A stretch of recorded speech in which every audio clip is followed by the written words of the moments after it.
सर्वेभ्यो नमो नमः। आज फिर हम जयपाल शास्त्री संस्कृत चैनल में उपस्थित हैं और आज का हमारा विषय है स्टेट नेट और जो बीएससी प्रथम वर्ष है उसके एईसी जो पाठ्यक्रम है उसमें जो निश्चित किया गया है प्रत्याहार सूत्र हैं या जो उच्चारण स्थान हैं उनके विषय में। और ये हमारे स्टेट में भी काफ़ी बार पूछा गया है कि इसका उच्चारण किसी भी वर्ण को दे देगा, किसी भी वर्ग का कोई भी वर्ण उठा करके वह दे देता है और आपसे पूछ लेगा कि बताइए इसका उच्चारण स्थान क्या है। या ये काफ़ी बार आपके पेपर में भी आया है कि प्रत्याहार सूत्र कितने हैं, 14 सूत्र हैं और प्रत्याहार कितने हैं, वे 42 हैं। तो इस प्रकार के जो प्रश्न हैं उन सभी के उत्तर आप आज की इस वीडियो में जान पाएंगे। आप सभी का बहुत बहुत धन्यवाद।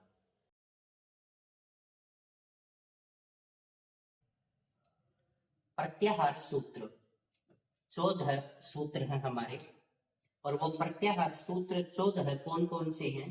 प्रत्याहार सूत्र ए ई उण री लृक ए ओम आई औच है य व रट लण य म ङ ण नम झ भ य घ ढ धस ज ब ग ड दस ख फ छ ठ थ च ट तौ क प य श ष सर हल।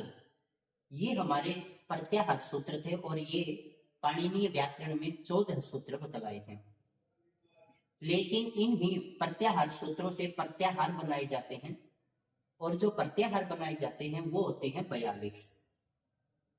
यहाँ आपके स्टेट में भी ये प्रश्न आ सकता है, नेट में भी पूछ सकता है और हमारी जो बीएससी प्रथम वर्ष है उसके एईसी इसके अंदर भी ये पाठ्यक्रम लगा हुआ है।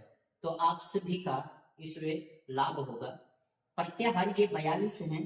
अण, अक, इक, उक, एन, अच, इच, एच, ऐच, अट, इण, यण, अम, यम, ङम, यम, यय, झस, अश, हस, झस, बस, यय, खय, यर, चर, हल, झल, भस, वस, जस, छव, मय, झय, चय, चर, खर, शर, अल, वल, रल, शल।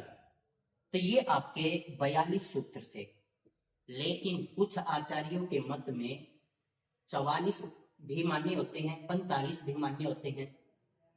लेकिन जो सर्वमान्य है, जो आपने उत्तर देना है वो देना है केवल 42 का ही, कि जो प्रत्याहार हैं वो आपके 42 ही होते हैं। अब आपने ये प्रत्याहार बनाने कैसे हैं, आपके पेपर में ये प्रत्याहार बनाने आएंगे। जैसे अण, तो ये अण आपने कैसे बनाना है, ऐसे शुरू करेंगे। जैसे यहाँ पर ए ई उन, तो अण है, इसका आदि अक्षर ए है और अंत में अण है, तो आदि में ए है और अंत में अण है। तो ये जो हलंत है इनकी गणना नहीं करेंगे। जो पूरे अक्षर हैं ए ई उ, तो आपके अण में क्या आएगा, ए ई उ। लेकिन यदि आपको इण पूछ लिया जाए तो यहाँ पर ई और अण, केवल ई और उ ये नहीं आएंगे, आपका लण तक जाएगा, यहां तक अण है। तो आपके यहाँ पर देखिए ई उ री री ए ओ आई औ है य व र ल। लेकिन आपने जितने भी हलंत अक्षर थे अण, क, न, च, ट, अण, इनकी गणना नहीं करनी। तो आपके यहाँ पर इन यदि पूछता है तो आपने यहाँ ई से प्रारंभ करके ई उ री लरी ए ओ आई औ है व र ल यहाँ तक चले जाएंगे। तो ये आपने देखिए ई उ री री ए ओ ऐ औ ह य व र ल। अब अक प्रत्यय है अक। अब यहाँ पर ए यहाँ है और कै यहाँ है। अब इनके बीच के जितने भी अक्षर आएंगे वो सारे के सारे अक में आ जाएंगे। तो यहाँ ए ई उ री री ये आपके अक में आएंगे। इसी प्रकार इक का प्रयोग करेंगे, इसी प्रकार एंग से बनाएंगे। एंग में देखिए ए और ओंग में, तो यहाँ ए और ओ केवल दो ही अक्षर इसमें आ जाएंगे।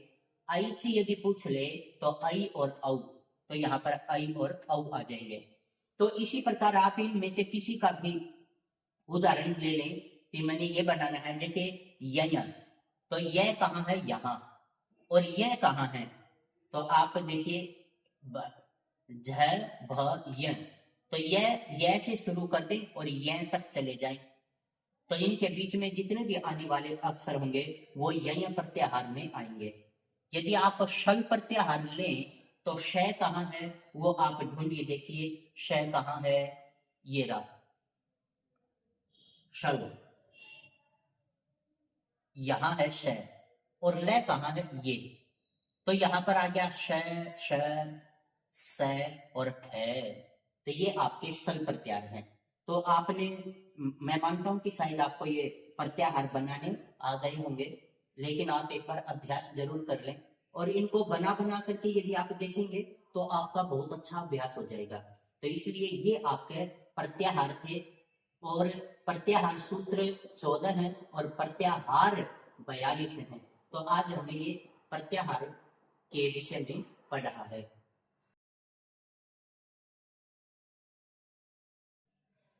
उच्चारण स्थान आगे, ये हमारे उच्चारण स्थान हैं, और इनमें से काफी बार परीक्षा में पूछा भी जाता है कि किस वर्ण का क्या उच्चारण स्थान है।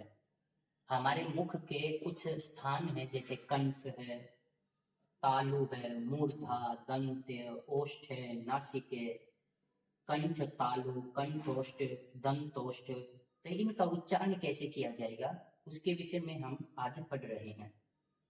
ए कु है विसर्जनीय नाम कंठः। ए आ कु, तो ये जो कु है, इस कु का अर्थ है क ख ग घ ङ, अर्थात जो कवर्ग है उसके पांचों अक्षर और विसर्ग, इन सब का उच्चारण स्थान ए आ क ख ग घ ङ और विसर्ग, इनका उच्चारण स्थान कंठ रहेगा। तो इसलिए आप ये ध्यान दें कि यहाँ पर ये इन अक्षरों, इन सभी का जो उच्चारण स्थान है वो कंठ रहेगा। ई चु य शानाम तालु, ई ह्रस्व हो या दीर्घ हो, चू का मतलब क्या है, च छ ज झ य और श। आप ध्यान दें कि आपका ये जो श है, एक ये है और एक ये है, इन तीनों ही श का उच्चारण स्थान अलग अलग है। तो ये जो वाला है ये आपका तालव्य है। तो ये जितने भी अक्षर हैं ई च छ ज झ य श, इन सब का उच्चारण स्थान तालु रहेगा। री टू र शाणाम मूर्धा, री ह्रस्व हो चाहे दीर्घ हो, टू का मतलब ट ठ ड ढ अण र और श, इन सब का उच्चारण स्थान मूर्धा रहेगा। लृ तू ल सानाम दंताः, लृ तू का मतलब त थ द ध न ल स, इन सब का उच्चारण स्थान दंत्य रहेगा, अर्थात इन सब वर्णों का उच्चारण दांतों से किया जाएगा। उपूपद्ध मानिया नाम ओष्ठौ, अर्थात उ और पु प फ ब भ म, इन सब का उच्चारण स्थान ओष्ठे रहेगा। वैसे आप जैसे उच्चारण कर रहे हैं तो आपको पता भी चल रहा होगा कि आपकी जिह्वा किस स्थान का स्पर्श कर रही है, तो वही आपका उच्चारण स्थान कहलाएगा। य म न अण ना नाम नासिका च, ये सभी वर्ग के पंचम वर्ण नासिक्य कहलाते हैं या इन सब का नासिका से उच्चारण किया जाता है। तो इस तरह से आप इन सब का उच्चारण स्थान ध्यान से देख लें।